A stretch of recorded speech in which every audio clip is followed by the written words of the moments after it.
संसार वृक्षमारूढा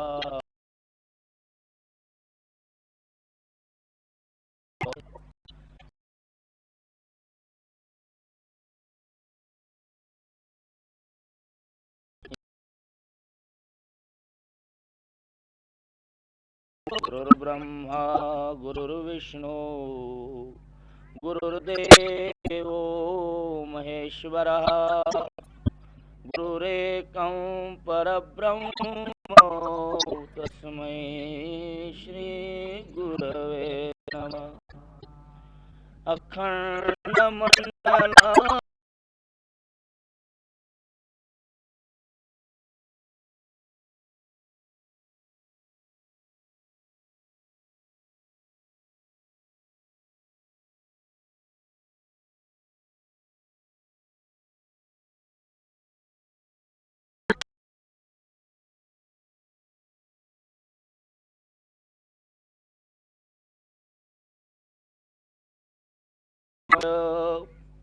व्याप्तं येन जगत्सर्वं तस्मै श्रीगुरवे नमः। त्वं पिता त्वं च मे माता त्वं बन्धुस्त्वं च देवता संसार प्रीतिभंगाय तस्मै श्री गुरवे नमः। यत्सत्येन जगत्सत्यं यत्प्रकाशेन भाति यत् यदानन्देन नन्दन्ते तस्मै श्री गुरवे यस्मिन् स्थितमिदं सर्वं भाति यद्भानुरूपतः यत्प्रीत्या प्रियपुत्रादे तस्मै श्री गुरवे येन चेतयतो ह्येदं चित्तं चेतयते नरः जागृत स्वप्न सुषुप्त्यादे तस्मै श्री गुरवे। सद्गुरुनाथ महाराज। अगा मानस हे एक माझ्या स्वरूपी वृत्तिक करून निघाली निष्ठंक बुद्धी निश्चयेसी ये दोन्ही सरीसी मज माझी प्रेमेसी रिगाली तरी पावसी माते तुगा जे मन बुद्धी घर केले माझ्या ठाई तरी सांगे मग काही मी तू ऐसे उरे यया बोला काही अनारी से नाही आपली आण पाही वाह तू असेगा।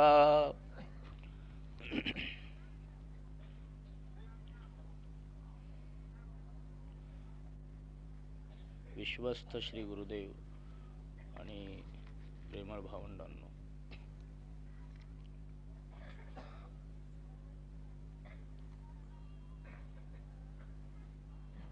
सुखाच्या कल्पनेतून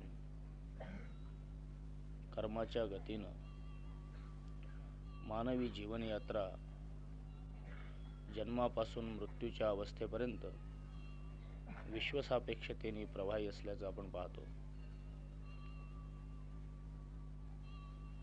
सुखाच्या कल्पनेतून उद्भवलेला प्रवास मृत्यूसारख्या भीषण दुःखात हा विसर्जित व्हावा हा मोठा दैव दुर्विलास आणि तरी पण प्रत्यक्षात आमच्या जीवनाचा आमच्या सुखाचा अंतिम भाव या विश्वाच्या सर्व अवस्थांचा त्याग, या सर्व विश्वातल्या सर्व सुखाचा त्याग हेच आमचं सुख असं पर्यायाने म्हणावं लागतं।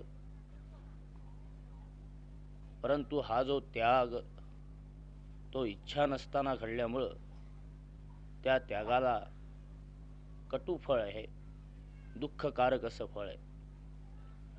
सर्व सुखाचा जर शेवट मृत्यूच्याच गर्तेत आणि खोल अशा खाईत होत असेल तर प्राप्त झालेल्या सर्व सुखाचा अर्थ आजही दुःख या संज्ञेलाच पात्र आहे, किंबहुना ती सर्व सुख महाभीषण दुःखाला कारण आहेत. याचा अर्थ असा की कल्पना सुखाची, कर्म ही सुखार्थ, गती ही सुखदशा पुरुषाची, पण परिणाम मात्र मृत्यूसारख्या भीषण अवस्थेचा. ही अशी दुर्दैना मानवी अवस्थेमध्ये, मानवी जीवनामध्ये प्रत्ययाला काय यावी, याला मूलतः कारण असं आहे की सुखाची जी धारणा आम्ही कल्पिली, सुखाची जी अवस्था आम्ही एकंदर आमच्या विचारामध्ये स्थिर केली, ती कल्पनाच मुळात सुख शब्दाने जरी आम्हाला काही विशिष्ट ज्ञान होत असलं तरी पण दुःखाच्या अवस्थेवर आधारित आहे. त्याला दुःखाच्या विचाराचं अधिष्ठान आहे. मला विश्वात सुख प्राप्त व्हावं ही भावना आमची नाही, तर मी दुःखी आहे, ते दुःख माझं बाजूला सरावं या धारणेचा विचार आमचा आहे. हे दुःख सारावं याकरता म्हणून आम्ही प्रयत्नशील होतो आणि दुःख बाजूला होताच सुख लाभल्याचा एक आस्वाद एक क्षणभर आम्ही आपल्या ठिकाणी स्थिर करतो. म्हणून संपूर्णतया दुःख निवृत्तीचा मार्ग म्हणजे मोक्षाचा मार्ग असा एक समज आमच्या बुद्धीमध्ये आम्ही स्थित केला. पण ही दुःखाची जी काही व्यथा आहे ही सुखप्राप्तीची इच्छा करणाऱ्या पुरुषाची आहे का? दुःखाचा जो संबंध आहे तो सुख मिळावं या इच्छेचा जो पुरुष असेल त्याच्याशी त्याचा काही संबंध येतो का?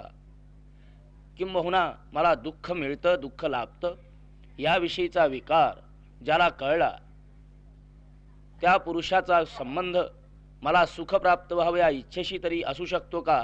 हा एक तार्किक प्रश्न उद्भवतो. सर्व मानव प्राणीच नव्हे, विश्वातल्या अनंत जीवांना एक प्रबल इच्छा आहे आणि ती म्हणजे प्रतिक्षणात मी सुखी असावं, प्रतिक्षणात मी आनंदी असावं, प्रतिक्षणात वास्तविकतः मी अमर असावं, अजर असावं, प्रतिक्षणात मी स्वतंत्रतेनेच नांदावं. ह्या सर्व इच्छा निर्माण होण्याचं मूलतः कारण जर काही असेल तर मानवांच्या आकारात किंबहुना विश्वाच्या आकारात नटलेल्या आनंदरूप परमात्म्याचा तो धर्म जागा झालेला स्वभावच वास्तविकता त्यातून व्यक्त होतो. माणसाने प्रथम परमेश्वराच्या सुखदशा धर्माचा स्वीकार केला. माणसाला प्रथम परमात्म्याच्या धर्माची प्रेरणा कळली आणि तो असं समजू लागला की मी सुखार्थ जगात जन्माला आलो, सुख प्राप्तिस्थ वास्तविकता माझा अवतार, सुख भोगावं म्हणून मी जगतो आहे याविषयीचा विचार का? हा विचार येण्याचं कारण असंच आहे की त्याच्याच वास्तविकता शरीराच्या आकाराने नांदणारा आत्मरूप असलेला असा एक पुरुष आहे की जो सुखाचा ठेव आहे, सुखाचं केंद्र आहे. म्हणून सुख प्राप्त व्हावं, सुखदतेचा विचार त्याच्यामध्ये निर्माण होतो. सूर्यात जर प्रकाश नसेल तर भूतलापर्यंत प्रकाशाचं किरण येऊ शकणार. गंगेत जर पाणी नसेल तर पाटात कुठल्याही प्रकारचा जलप्रवाहाचं अत्यंत नर्तन आपल्याला प्रत्याला येणार. किंबहुना वाऱ्यात जर गती नसेल तर वायुकंप कुठल्याही भूतल प्रदेशावरती निर्माण केल्या जाणार. जी अवस्था प्रत्ययाला येते त्या अवस्थेचं जे मूलभूत स्थान आहे त्यात त्याची स्थिती आपल्याला पाहणं अत्यावश्यक ठरतं. आणि याचमुळं हा आत्मरूप पदार्थ चैतन्य भावाने जो आमच्या जीवनामध्ये खेळतो, बागडतो आणि विहरतो त्या पदार्थाचाच हा मूलतः धर्म आहे की मी सुखरूप आहे, मी आनंदरूप आहे, मी कल्याणकारी आहे आणि माझ्या जीवनामध्ये मी स्वतंत्र आहे. आत्म्याच्या गुणांचा आणि धर्मांचा स्वभाव मानवी प्रज्ञेपर्यंत पोचता झाला आणि माणसाला सुख हवं अशी इच्छा निर्माण झाली. सुखाच्या केंद्रातून सुखाच्या प्राप्तीचा विचार सुखरूप पदार्थांनी प्रथम केला, पण तो दूषित अहंकाराच्या एकंदर भावनेमधून माध्यमातून प्रत्ययाला आल्यामुळं ते सुख हवं या कल्पनेमध्ये त्याची गती त्याला एकंदर प्राप्त झाली. उदाहरण सांगायचं झाल्यास धनिक माणसाला जसं द्रव्य असूनही द्रव्य हवं असं वाटतं, याला मूलतः कारण आहे की द्रव्याचा विनियोग आणि उपयोग आपल्याकरता कशा स्वरूपाचा असावा, किती प्रमाण असावा याविषयीचा निर्णय घेणारी बुद्धी त्यांनी आपली संपवलेली असते आणि विश्वात असलेलं अवघ द्रव्य हे आपल्या ताब्यात कसं येऊ शकेल याविषयीचा विचार करायला तो प्रवृत्त होतो.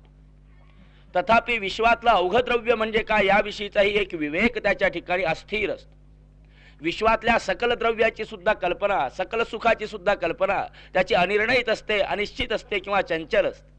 आणि यामुळं विश्वातलं सारं द्रव्य मला प्राप्त व्हावं अशा पद्धतीची अत्यंत मोठी अतिमानुष इच्छा जरी त्यांनी प्रगट केली, प्रकर्षाने वास्तविक सिद्ध केली, तरी पण विश्वातलं द्रव्य म्हणजे काय हा प्रश्न जिथपर्यंत त्याला सुटत नाही ना, तिथपर्यंत त्याची ही इच्छा अमर राहणार आणि अतृप्त राहणार. त्याच्या या इच्छेचं स्वरूप हे सातत्याने वास्तविकतः न मरणारं राहणार, परंतु दुःख स्वरूप होणार.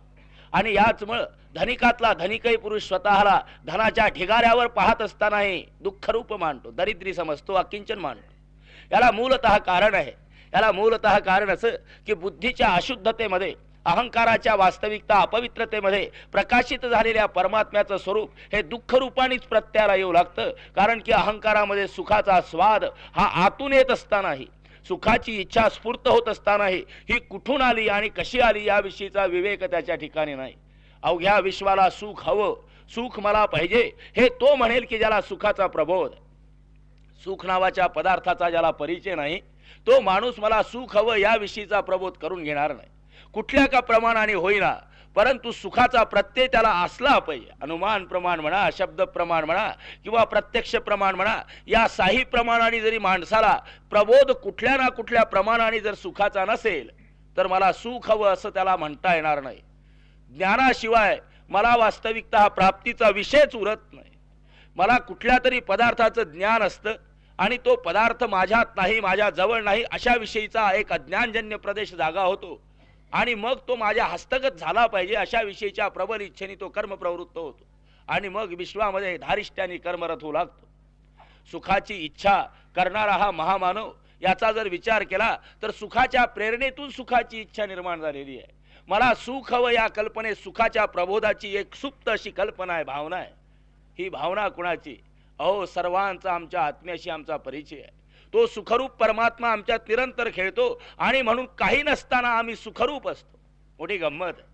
सारं कर्म आवरावं, कर्मात असलेलं संपूर्ण प्राप्तव्य बाजूला सारावं आणि जरा वेळ का होईना प्रत्येक माणसाच्या अंतःकरणामध्ये अशी प्रेरणा जागी व्हावी की कुठेतरी आपण जरा वेळ निवांत बसलो पाहिजे. या निवांत बसण्याची जी धारणा आहे ती सुद्धा आत्म्याचीच आहे. जे जे म्हणून काही आपण करावं असं वाटतं तो संपूर्ण धर्म प्रदेश हा वास्तविकता परमात्म्याचा आहे की जो आमच्या अंतरंगात अगोदरच वास्तविक त्या धारणेने त्या अवस्थेने स्थित आहे. तो जर नसताना तर आम्हाला कदापिही आमच्या जीवनाचं सुख प्राप्त व्हावं अशी इच्छा झाली नसते. आम्हाला आनंद व्हावा, मी आनंद रूप व्हावं, मी व्यापक व्हावं, मी विस्तारावं, कौटुंबिक इच्छा सुद्धा परमात्म्याच्या भावना आहेत म्हणून होतं. परमेश्वर विस्तारलेला आहे तिथपर्यंत माणसाला आपला विस्तार व्हावा अशा पद्धतीची भावना आहे आणि म्हणूनच हळूहळू का होईना तो आपल्या कुटुंबाची गती आणि दशा ही राष्ट्र, समाज, विश्व आणि विश्वानंतर ईशापर्यंत नेण्याचा प्रयत्न करतो. त्या पद्धतीने त्या माणसाच्या बुद्धीचा विकास झालेला असतो. परमेश्वराच्या शुद्धतम अवस्था जसजशा बुद्धीत प्रकाशित होतील त्याच्या अहंकाराच्या शुद्धीकरणाच्या माध्यमातून ज्या वेळेला परमात्म्याचा प्रकाश बाहेर येऊ लागेल तसतसा परमेश्वराचा शुद्धतम धर्मच वास्तविकता त्याला हवा हवा असा होऊ लागतो आणि विश्वरूप मी व्हावं. ज्ञानदेवांच्या बुद्धीचा प्रकाशच परमात्म्याच्या स्वरूपाने जेव्हा नटला ना त्यावेळेला त्यांच्या इच्छेत एक खळखळून जाग आली आणि ते असं म्हणू लागले, हे विश्वची माझे घर, सारं जग माझ्या उदरात मी साठवलेलं आहे आणि जगाच्या उदरात मी आहे, हृदयात मी आहे. हे म्हणण्याचं कारण एकच आहे की विश्वात्मक अशा पद्धतीचा जो काही परमात्मा तो स्वस्वरूपानेच वास्तविकता त्यांनी अनुभवला आणि भोगला आणि तोच वास्तविक प्रत्यक्षपणे इंद्रियांच्या माध्यमातून त्यांनी स्वीकृत केला. आमच्या अशा एक भ्रामक कल्पना आहेत, मी त्याला शास्त्रीय संभ्रम नेहमी म्हणतो. त्या भ्रामक कल्पना अशा की आम्हाला या जगात इंद्रियातीत पुरुषाचा परिचय इंद्रियाने होऊ शकणार नाही, परंतु आश्वासन देऊन मी आपल्याला असं सांगू शकेल, संतांच्या भाषेनेही पण आपल्याला असं एकंदर प्रमाणतः सिद्ध करता येईल की इंद्रियाने जो प्रबोध होतो तो इंद्रियातीतच असतो, इंद्रियासहित कधीच नसतो. आपण हे थोडं जर ध्यानात घेतलं तर आपल्या लक्षात येऊ शकेल. इंद्रिय जेव्हा इंद्रिय प्रवृत्ती टाकतात तेव्हाच प्रबोध नावाची अवस्था अंतरंगात निर्माण होते. इतःपर ज्ञानस्पंदना जागी होत नाही. इंद्रियांच्या इंद्रिय प्रवृत्ती जेव्हा शैथिल्याला येतात त्याच वेळेला ज्ञानस्पंदना यथार्थ भावाने बुद्धीमध्ये आपलं काही विशिष्ट कार्य घडवीत असतात. नाहीतर माणसाला ज्ञान नावाचा पदार्थ कळला नसता. एकाग्रता, तल्लीनता, इंद्रिया रहित जेव्हा वास्तविक इंद्रियाचं कार्य सुरू होतं इंद्रिय प्रवृत्ती रहित विषयच त्या इंद्रियाचा जेव्हा विषयरूप इंद्रिय होतात त्यावेळेला कुठे माणसाला ज्ञान नावाचा पदार्थ हस्तगत करता येतो. इंद्रियानी एखाद्या विषयाचा विषयरूप विषयनिष्ठ प्रीती संकल्पाने स्वीकार केला म्हणजे इंद्रियाची जी काही प्रवृत्ती असेल ना ती बाजूला सरते आणि ती बाजूला सरताच तो इंद्रिय प्रवृत्तीचा स्वतंत्र प्रदेश न राहता विषयाच्याच आकाराने विषयाच्याच संवेदनेने विषयाच्याच स्पंदनेने आमचा इंद्रिय वास्तविक आमच्याशी संलग्न होतो संबंधित होतो. त्याला म्हणायचं आहे इंद्रियात विषयनिष्ठ निर्माण झालेली ज्ञान स्पंदन. तथापि आमचं जीवन हे ज्ञातव्य आणि अज्ञात अशा दोन भागात विभागल्या गेल्या असल्यामुळे इंद्रियांना कळण्याची स्थिती जेव्हा असते त्यावेळेला आम्हाला वास्तविकता स्वस्थता आलेली असते. पण ही स्वस्थता इंद्रियांना कळून गेल्यानंतर पुन्हा जागी होते आणि मग आम्ही असं म्हणतो की माझ्या इंद्रियांना हे ज्ञान झालं, माझ्या इंद्रियांनी मी याचं ग्रहण केलं, माझ्या इंद्रियांनी याचा स्वीकार केला. इंद्रियातीत पुरुषाचा परिचय, इंद्रियातीत पुरुषाशी संबंध आमची इंद्रिय आणायला या बाजूने सुद्धा वास्तविकता समर्थ आहे. संतांनी दुसरी बाजू मांडलेली, तीही बाजू वास्तविक मोठी मनोहर. ते असं म्हणतात की अरे या इंद्रियांचे धर्म सारखे बदलताना दिसतात ना. आज इंद्रियाचं जे ज्ञान आहे तेच विशाल आणि विस्तृत स्वरूपाचं होताना आपण पाहू शकतो की नाही. बालपणातही हीच इंद्रिय होती, पण बालबुद्धीचा जसजसा ज्ञानकंप विस्तारू लागला तसतशा इंद्रियाच्या स्पंदना सुद्धा नवोदित ज्ञानाशी संबंधित झाल्या. सागराला बालबुद्धीने पाहावं त्यावेळेला एका पाण्याच्या लाटांचं अत्यंत भीषण मृत्यू आहे अशी कल्पना त्याच्या बुद्धीमध्ये जागी व्हावी. पण तारुण्यात पाहावं तेव्हा सागराच्या विलासाचा तो अत्यंत मोठा असा उद्भव आहे असा त्याचा समज व्हावा. वृद्धांनी पाहावं तर निसर्गाचा तो स्वच्छंद क्रम आहे असं त्यांनी म्हणावं. याचा अर्थ असा आहे की बुद्धीत प्रकाशित झालेल्या अनंत स्पंदना ज्याच्या त्याच्या इंद्रियामध्ये वास्तविकता त्याचं ज्ञान जाग करीत असतात. म्हणून या विकसनाचं कार्य आमच्या इंद्रियांचं सातत्याने सुरू आहे. इंद्रियामध्ये ज्या प्रवृत्तीचा उद्भव आम्ही करू, ज्या ज्ञानाचा संकल्प आम्ही स्थित करू ते ज्ञान वास्तविकता बाहेरून हे इंद्रिय घ्यायला समर्थ होऊ लागतात. इंद्रियाचं आतून बाहेरून परिवर्तन होतं. एकाच वेळेला आमची इंद्रिय अनंत पदार्थांना स्पर्श करीत असतात किंबहुना तेच इंद्रिय अनंत पदार्थाचं स्पर्श ज्ञान विभक्ततेने समजून घ्यायला समर्थ असतात. इंद्रियाचं परिवर्तन जर होत असेल तर ज्ञानदेव असं म्हणतात ही तुझी इंद्रिय आहेत ना ही सुखाकरता आसुसलेली आहे ना, मग सुखरूप पदार्थच इंद्रियामधून प्रवाह येऊ दे, आनंदरूप परमात्माच इंद्रियामधून धावू दे, किंबहुना स्वतंत्र अवस्थेचा जगतव्यापक अशा ईश्वराची अवस्था स्फुरित होऊ दे. म्हणजे मग तुझ्या इंद्रियांना कळू लागेल की जिथे पाहू तिथे हा माझे संघाती असंच दिसू लागेल. किंबहुना परमेश्वराचा स्पर्श माझ्या इंद्रियांना होतो. जिथे जिथे मी हात लावावा, जिथे जिथे पाऊल टाकावं, जिथे जिथे दृष्टी फेकावी, जिथे जिथे श्रवण वास्तविकता स्थित करावे त्या त्या ठिकाणी सर्व दिशेने एका प्रभूचाच मंगलमय सोहळा वास्तविकता दाही इंद्रियांना आकलन केला जातो हे कळू लागतं. मग इंद्रियातीत अगोचर परमात्मा हा गोचर नाही का? अहो तो जर अगोचर या धारणेला म्हटलंय, इंद्रिय प्रवृत्ती विवर्जित परमात्मा आहे, इंद्रियातीत नव्हे.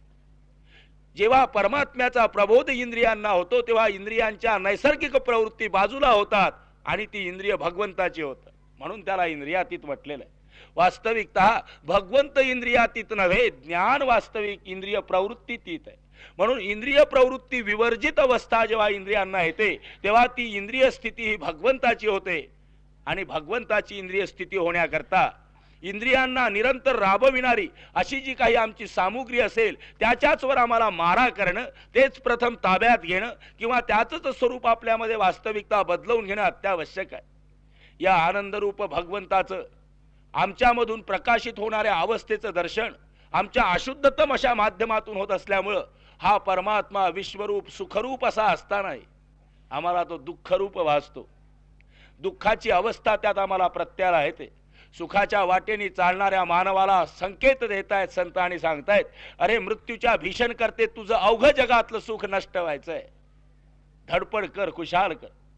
सुखार्थच वास्तविक तू जगावं आणि राहावं असा निसर्ग आहे आणि तुझ्या आत्म्याचाही तो दिव्य संकेत. पण खऱ्याखुऱ्या सुखाची वाट चालणार नाही का? खऱ्याखुऱ्या सुखाकडे येण्याचं साहस करणार नाही का? अहो अंधारात प्रकाश वेचित बसण्यापेक्षा प्रकाशातच वास्तविकता जीवन घालविण्याचा उपक्रम कोण माणसाने का करून म्हणून संतांनी असं आव्हान दिलं आणि बुद्धिप्रदेश खळखळून जागा केला चेतविला. अरे या अग्निकणाच्या ठिणग्या गोळा करून जर तू काही दीप्ती प्रकाशित करण्याचा प्रयत्न करशील, त्यापेक्षा तुझ्या हाती आम्ही दीप्तीच देतोय की ज्यात अनंत अग्निकण कुठल्याही पदार्थाचे तुला तयार करता येतील. ही दीप्ती जर कोणची असेल तर ती परमेश्वराची प्रेम स्मृती आहे, परमेश्वराची प्रेम दीप्ती आहे, परमेश्वराचा प्रेम प्रकाश आहे.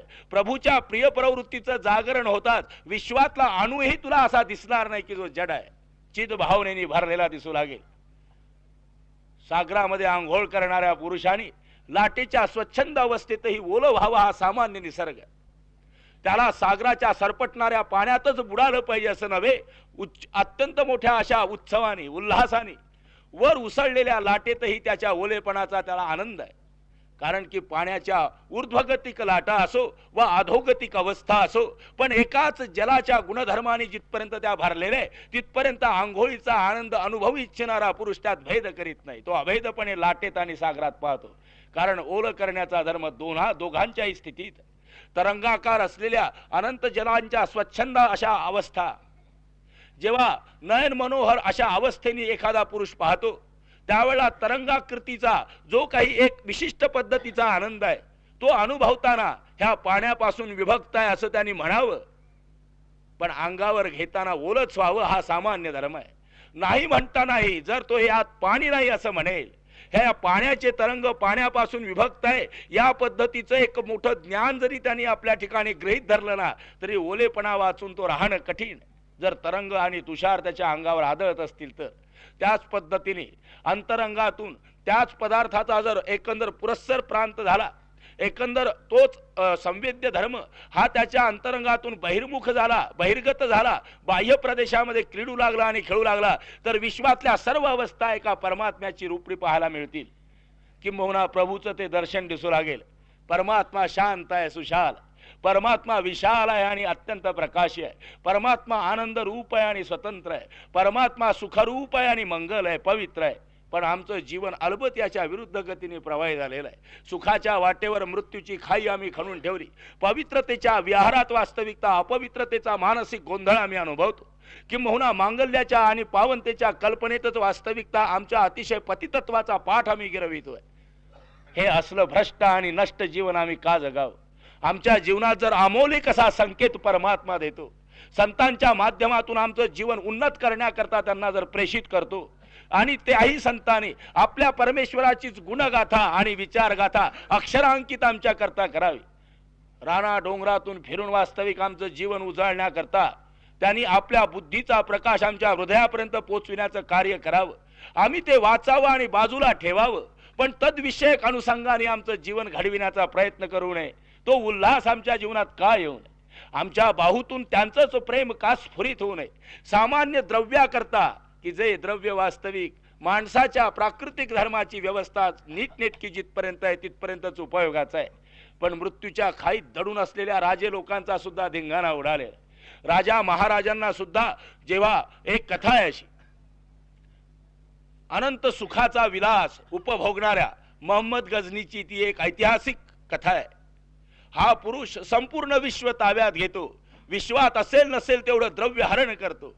अकिंचन ते अकिंचन असलेल्या पुरुषाचा दुसरा माणूस आपल्यापेक्षा गरीब आहे असं जेव्हा माणसाला वाटतं, तेव्हा एक आसुरी आनंद माणसाला प्राप्त होतो. असुरांचा आनंद असाच, देवांचा आनंद असा आहे दुसऱ्याला सुख देऊन तो आनंदी होतो. मानवाचा आनंद असा आहे की आपण सुखी होऊन आनंदी होतो. दानवांचा आनंद असा आहे की दुसरा दुःखी पाहला तर तो आनंदी होतो.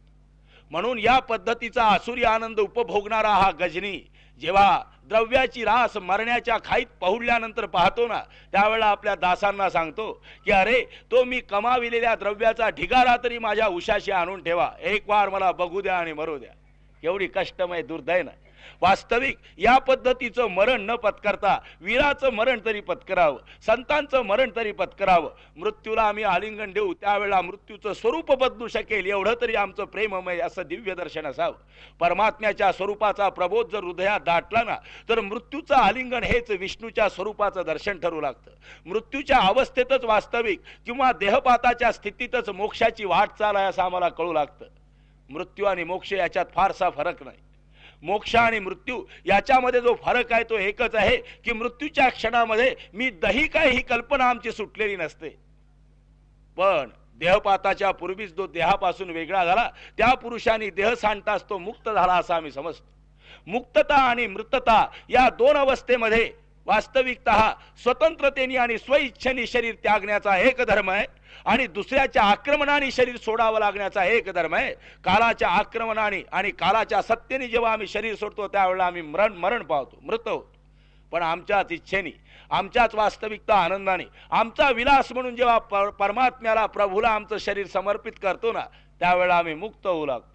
समर्पणाची व्यथा मानवाच्या जीवनामध्ये जसजशी वास्तविक विशाल रूप धारण करेल तसतसं त्याचं जीवन अमृत तत्वाने भरू लागतं.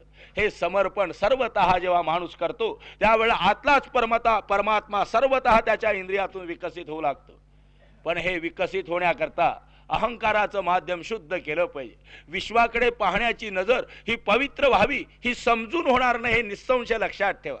आम्ही पुष्कळदा असं म्हणतो की हे जग परमात्म रूप आहे, जे जे दिसे भूत ते ते जाणी भगवंत. यामध्ये आम्ही मानावं का हा प्रश्न जर आपण विचारला तर मी असं म्हणेल हे मानून जमणार त्रांगड.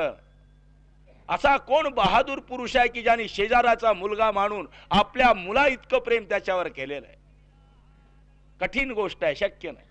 हृदयाचा जो काही प्रत्यक्षानुभव आहे त्याला एक प्रमाण आहे, त्याला एक अवस्था आहे आणि व्यवस्था आहे.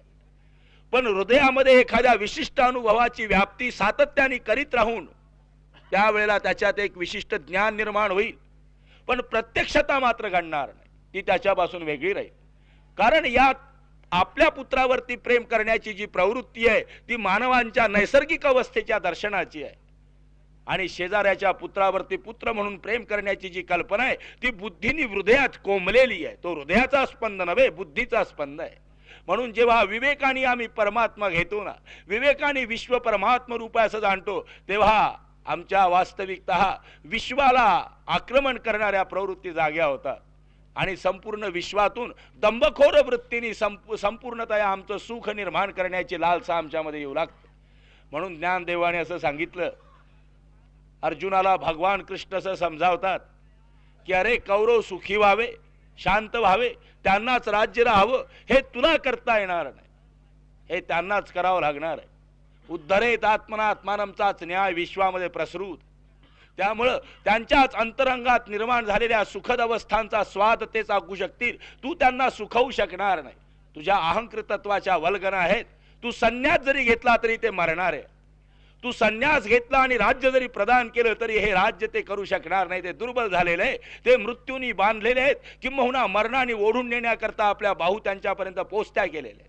याचा अर्थ फक्त एकच आहे की अर्जुनाच्या संन्यासाने किंवा अर्जुनाच्या युद्धाने कौरवांच्या संबंधात कुठलाही फरक न होता अर्जुनात बदल व्हायचा होता.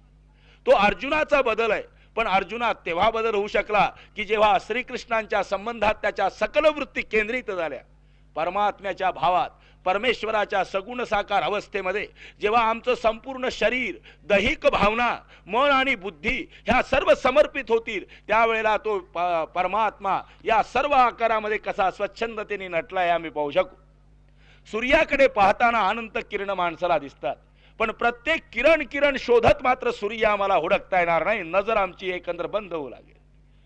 पाण्याच्या अत्यंत मोठ्या जलाशयामध्ये कण कण आम्हाला प्रत्यक्षात अनुभवता येतो, पण एक एक कण हुडकीत महाशयापर्यंत पोहोचण्याचं कार्य जर आम्ही करू लागलो तर निश्चित असं समजावं की आमचा बुद्धिभ्रंश होऊ लागलेला आहे.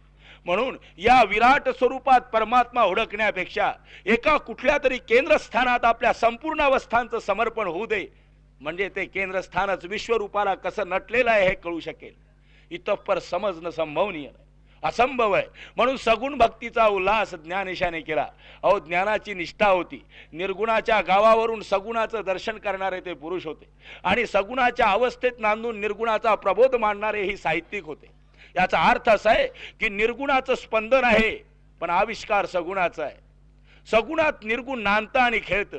निर्गुण हे शक्तित्व असेल तर सगुण हे त्याचं प्राकट्य आहे, आणि असं जर नसेल ना तर सगुणापेक्षा निर्गुण हे थोर त्यांनी मांडलं असतं. ते असं म्हणतात निर्गुण नावाचा पदार्थ जो आहे तो सगुणाला सोडून असणं संभवत नाही. मानवी प्रज्ञेमध्ये कळण्याकरता सगुण हे मानवी प्रज्ञेत निर्माण केलं नाही. पुष्कळशा थोरांनी सुद्धा या बाबतीत मोठी गल्लत करून टाकलेली आहे. फक्त यथार्थ बोध ज्ञानेशांनी आम्हाला दिला. महाराष्ट्रात झालेल्या संतांची ही महाथोरवी आहे. कुठल्याही प्रांतात आणि राष्ट्रामध्ये या पद्धतीची भाषा, या पद्धतीचा विवेक, या पद्धतीचा अनुभव प्रत्ययाला येणार नाही. आपण वाङ्मय वाचा म्हणजे आपल्याला लक्षात येऊ शकेल. थोरांनी सुद्धा सगुण हे केवळ आम्ही निर्गुणाप्रत जाण्याकरता मानलेली स्थिती आहे असा एक काहीतरी अट्टहासी समज करून घेतलेला आहे. मला असं सांगायचं आहे, असं जर असेल तर बाबा रे, निर्गुण नावाचा पदार्थ तुझ्या शून्य बुद्धीत प्रकर्षाने आलेला आहे. तेव्हा बुद्धीचं बोधव्य हे शून्यत्वाला आणणं म्हणजे जर तुझं निर्गुण असेल तर निसंशय समज परमात्म्यापासून तू हजारो कोस दूर फेकल्या गेलाय. मग भ्रमित परमात्म्याच्या काल्पनिक मोक्षामध्ये तू विहार, त्याच्यामध्ये खुशाल ना. समाधीच्या कल्पनात्मक आनंदामध्ये तू खुशाल वास्तविकता आपल्याला पहडून घे. परंतु ती सत्याची अवस्था नव्हे, सत्याचा संबंध नव्हे, ती वैदिक धारणा नव्हे. आणि म्हणूनच मी आपल्याला असं म्हणू शकेल, महाराष्ट्राचे हे संपूर्ण विश्वावर महान थोर उपकार आहे. ज्ञानेशांचा संपूर्ण विश्वावर हा प्रकाशाचा झोत आहे की ज्या प्रकाशात जो जो कोणी येईल ना त्याला यथार्थ भगवंताची कल्पना एकंदर निश्चयाने कळू शकेल. आणि तो असं समजू लागतो की अरे, माझ्या हाताला जे कळतं ते सत्प्रमाण आहे, ती वास्तवता आहे. ही वास्तवता बाजूला सारून काल्पनिक संभ्रमात जर मोक्षाची वाट चालत असशील ना तर आपलं जीवन भ्रष्ट करून घेशील. आपल्या जीवनात ऐहिक आणि पारमार्थिक वास्तविक दोन्ही अवस्थेने दुःखच निर्माण करून घेशील.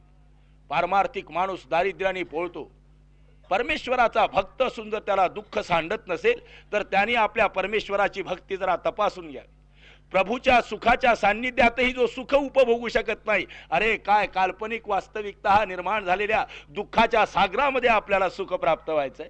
परमेश्वराचा भक्त जर हा दुःखी असेल तर निसंशय की त्याच्या भक्तीचा वास्तव अत्यंत मोठा कल्पना समुद्र निर्माण झाले. अशा काल्पनिक अवस्थांचा धिक्कार केला, प्रत्यक्षतेला स्थान दिलं. आणि ती प्रत्यक्षता याची देही याची डोळा जर साधायची असेल तर आम्ही काय करावं याविषयीचा विवेकच वास्तविक ज्ञानदेवाने आमच्या हाताशी दिला. त्यांनी अशी स्पष्ट कल्पना दिली, वैकुंठाच्या वाटा आम्ही मोडत नाही, पण वैकुंठीचा भूलोकापर्यंत आणण्याकरता त्याच वाटेचा अवलंब आम्ही करतो. मार्गावरून येणारा आणि जाणारा हे दोन असतील पण मार्ग एक आहे. आणि यामुळे वैकुंठाप्रत जाणारा मानव हा जर वैकुंठात जाऊ शकतो काही विशिष्ट प्रयोगाने, तर विशिष्ट प्रयोगाने वैकुंठीचा खाली सुद्धा आम्हाला आणता येईल. आणि तोच प्रयोग ज्ञानदेवाने केला.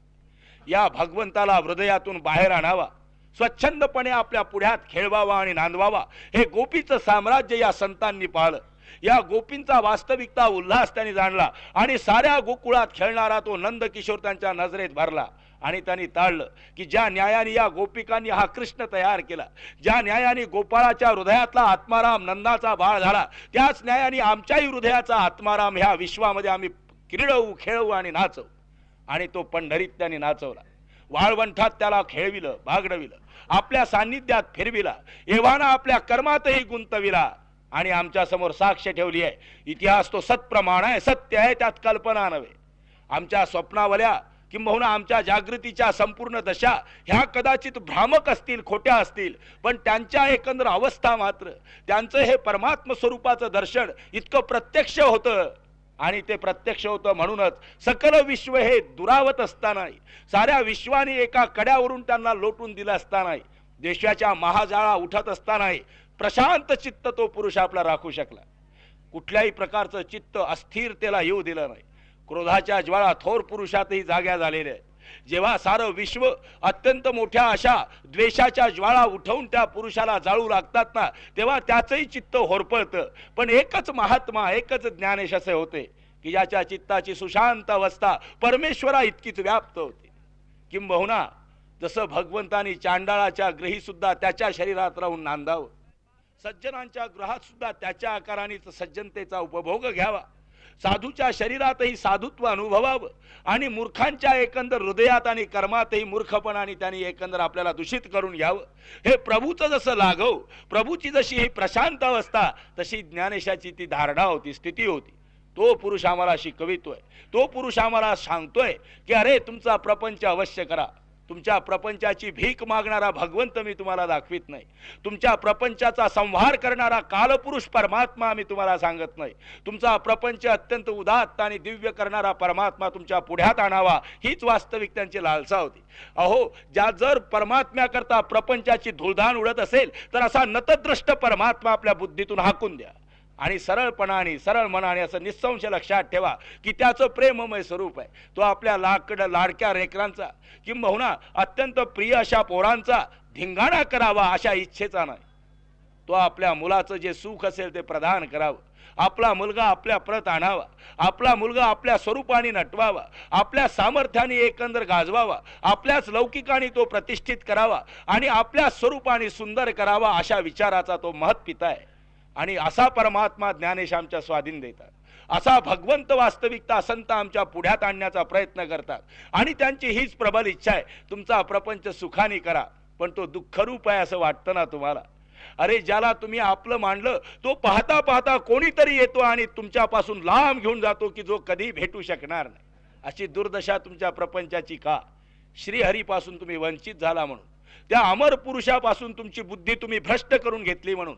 खुशाल मरेपर्यंत तुम्ही हे भोगा, पण मरण्याची दशा जिथपर्यंत खुंटणार नाही ना तिथपर्यंत स्वाभिमानाच्या गर्तेत खुशाल मी मोठा आहे लहान आहे या वल्गना करा.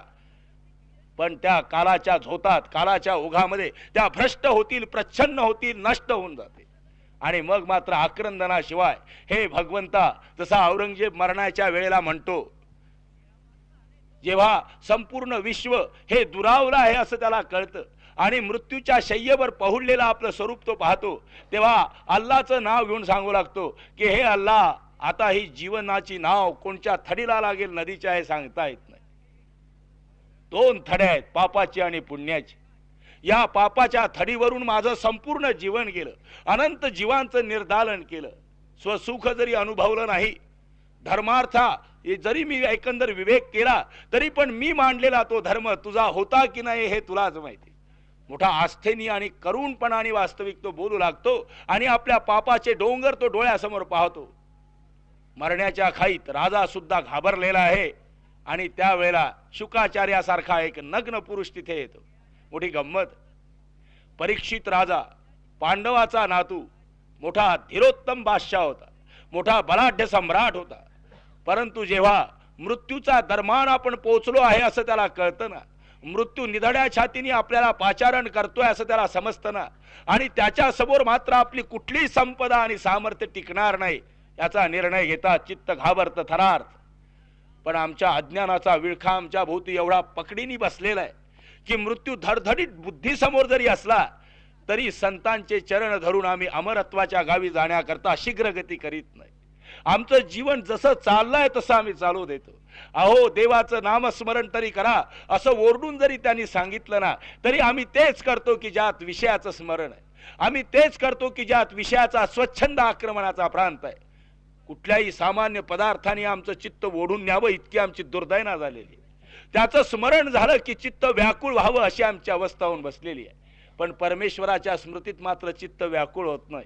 तरी पण आम्ही असं म्हणतो की तो आम्हाला का भेटत नाही. मोठी विचित्र कथा आहे. अरे, ज्याच्या ज्या विषयाकरता चित्त व्याकुळ होतं तोही विषय हे जग तुला द्यायला जर तयार नाही तर ज्याच्या व्यथेकरता तुझं चित्तही व्याकुळ होत नाही तो तुला भेटावा अशी अपेक्षा तरी का?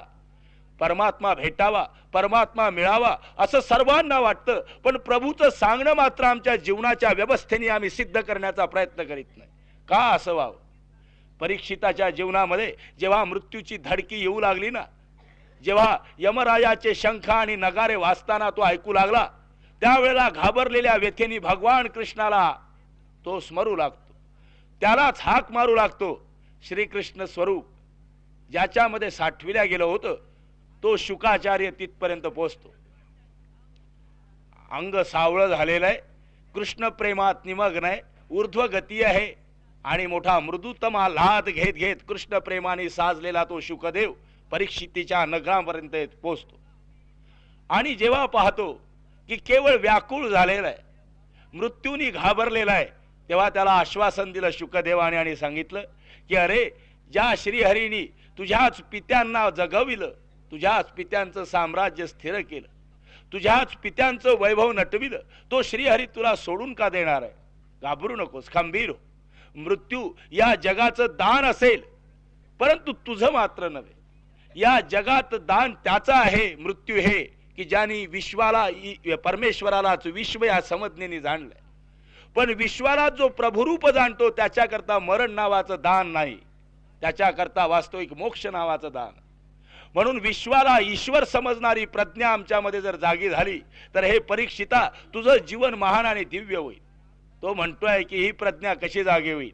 चिंतनाने होऊ शकेल. ज्ञानेश्वर सांगतात, ये दोन्ही सरीसी मज माझी प्रेमेसी. मोठ्या प्रेमाने आणि आस्थेने हे अर्जुना, जर तू मन आणि बुद्धी नावाचे दोन्ही धर्म, तुझी प्रज्ञा आणि तुझी क्रिया, क्रियारूप मन आणि ज्ञानरूप प्रज्ञा, ज्ञान आणि क्रिया ह्या दोन्ही घटना जर माझ्यात मोठ्या प्रेमाने समर्पित करशील ना, तर हे निसंशय समज की तुझं जीवन हे माझ्या स्वरूपाने नटू लागेल.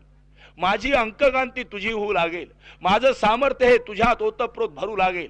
परमात्मा एवढं दान द्यायला तयार आहे. अहो, असा कोण माणूस आहे की जो आपला सर्वतः आकार दुसऱ्याला समर्पित करून आपण शून्य होण्याचा वास्तविकता व्यवस्था भाव साधतो?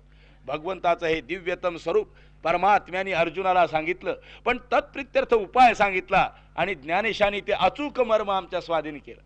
गीतेमध्ये विस्तार नाही, गीतेमध्ये भगवंताची वास्तविकता स्पंदना खेळली आहे, मोठ्या मधुरतम शब्दाने नाचलेली आहे, पण ती स्पंदना अचूकपणे ज्ञानदेवाने आमच्या पुढ्यात दिली. ये दोन्ही सरीसी. मानवाच्या आकारात त्यांनी अर्जुन पाहला आणि स्वतः श्रीकृष्ण झाले. श्रीकृष्णहून त्यांनी अनंत भक्तांकरता एक असा उल्लेख केला आणि सांगितलं, अरे मन आणि बुद्धी नावाचा जो तुझा धर्म आहे ना, त्यात परमात्म्याचा प्रकाश ज्वलंत होऊ दे, त्यात परमात्म्याचाच प्रेम भाव नांदू दे, खेळू दे आणि विहरू दे. आणि मग मात्र हे मानवा, तुझं भय नावाचं जे विश्व आहे ते बाजूला सरेल आणि परमेश्वराचं वैकुंठ नावाचं अत्यंत सुखद जग तुझ्याकरता प्रकाशात येईल. अहो, याच जगामध्ये तरळाकार अवस्थेची एकंदर सुखद अवस्था आहे. ही तरळाकार एवढ्या करता मी म्हणतो प्रत्ययाची नाही म्हणून, पण जेव्हा प्रत्ययाला येते ना, तेव्हा आज जे आपण आपल्याला दिसतो आहोत हेच विश्व तरळाकार होणार आहे. नजरच वास्तविकता बदलणार आहे. मीराबाईंच्या कवनामध्ये एक ठिकाणी असा उल्लेख आहे, मोहे लागी गुरु चरण लगन गुरु चरण की. त्या म्हणतायत, मोहे लागी लगन गुरु चरण की. सद्गुरूच्या चरणाचं अत्यंत मोठं प्रेम चित्तात मिरेच्या जळलं आणि सद्गुरूचे चरणच हृदयात साठविल्यामुळं त्यांचं पुढचं कवन असं आहे की त्यांची दृष्टीची वास्तविकता उलटी झालेली आहे. ही नजरच त्यांची फिरून गेलेली आहे. परमात्म प्रेम जेव्हा निर्माण होतं तेव्हा प्रथम नेत्रेंद्रियात एवढा फरक होतो. ज्ञानेंद्रिय संपूर्ण बदलून जातात आणि ज्याची ज्ञानेंद्रिय जशा रंगाने नटली असेल तसा रंग वास्तविक विश्वामध्ये खेळतो.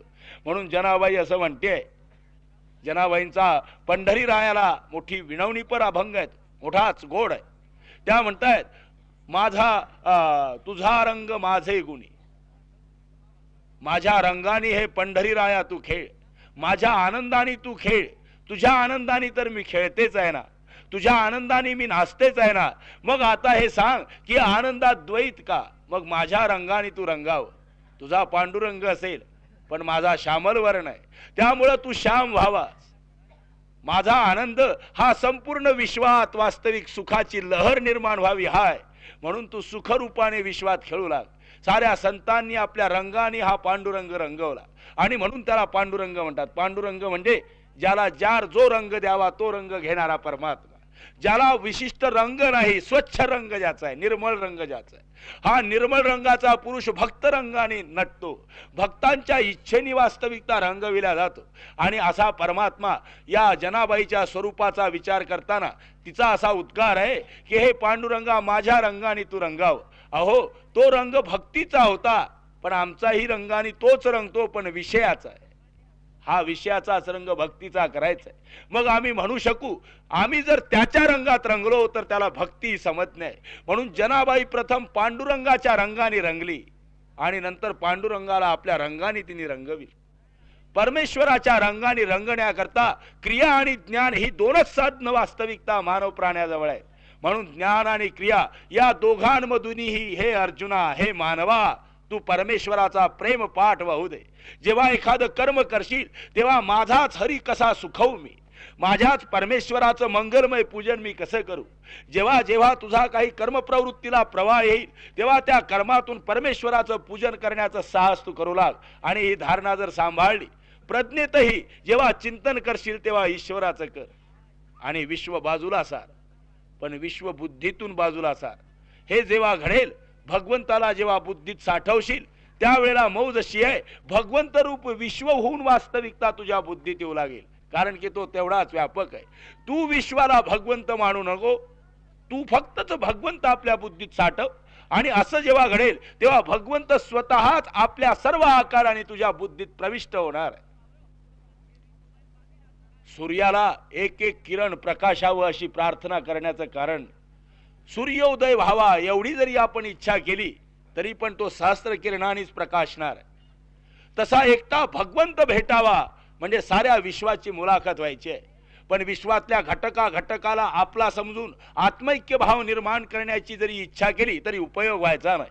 म्हणून सर्व सुखाचे आगर बाप रुक्मा देवीवर अशा भगवंतालाच, भगवान विठ्ठलालाच जेव्हा मन आणि बुद्धी आम्ही समर्पित करू आणि भगवंताचाच प्रकाश आमच्या सर्वांगाने आम्ही नटवू लागू, त्यावेळेला निसंशय समजा आमचं जीवन हे प्रकाशित होऊ लागेल, आमचं जीवन हे सुखरूप होऊ लागेल. अहो, तत्प्रित्यर्थ भगवंताने आण वाहिली. मोठी गंमत आहे. परमात्म्याला केवढी आस आहे, स्वतःच्या पुत्रांचं कल्याण व्हावं म्हणून देव स्वतःची आण वाहत. ज्ञानेशांचा त्यात उद्गार, ज्ञानेशांचा त्यात कळवळ आहे. ज्ञानेश असं म्हणतात की अरे, या बोलाला जर काही अनारिसे असेल ना, तर हे अर्जुना, हे पांडवा, निश्चित सांगतो मी तुला की माझी ही आण आहे की मी सांगतो हे खोटं नव्हे. आण घालून सांगण्याचा प्रघात अतिप्रियत्वात अतिसत्यतेत घडतो. जेव्हा प्रेमाचा कडेलोट होतो आणि हा माणूस ऐकत नाही असं दिसतं ना, तेव्हा त्यांनी ऐकावं या प्रबल इच्छेने तो भगवंत आपली आण घालतो. पण आम्ही असे खंबीर आहोत की आण घाल, नाही तर हवं ते कर, पण आम्हाला जसं काही जगायचं आहे तसं आम्ही जगू. तरी पण परमेश्वराने मला दुःख दिलं असंच आम्ही समजू.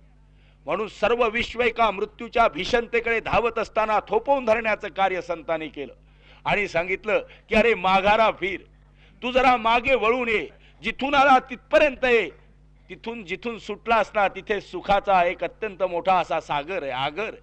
त्या सुखातच तू लोळू लाग. म्हणून प्रकाशातच ये, अंधारात जाऊ नको.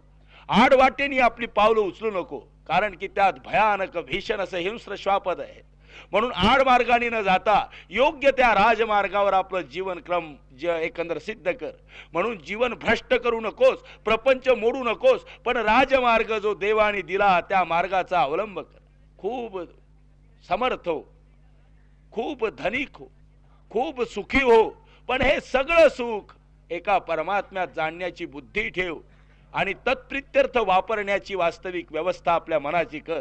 एवढं जर केलं तर सारं जीवन तुझं परमेश्वराचं होईल आणि परमेश्वराच्या मांगल्याचा जो ठेवा वैकुंठ आणि मोक्ष हा सहजगत्या तुझ्या पदरामध्ये पडू शकेल. भगवंताने आपल्या सर्वांच्या कल्याणाचा यथार्थ मार्ग आपल्याला सुचवावा, प्रकाशावा ही प्रार्थना करून एका गीतानंतर आजचा कार्यक्रम मी समाप्त करतो.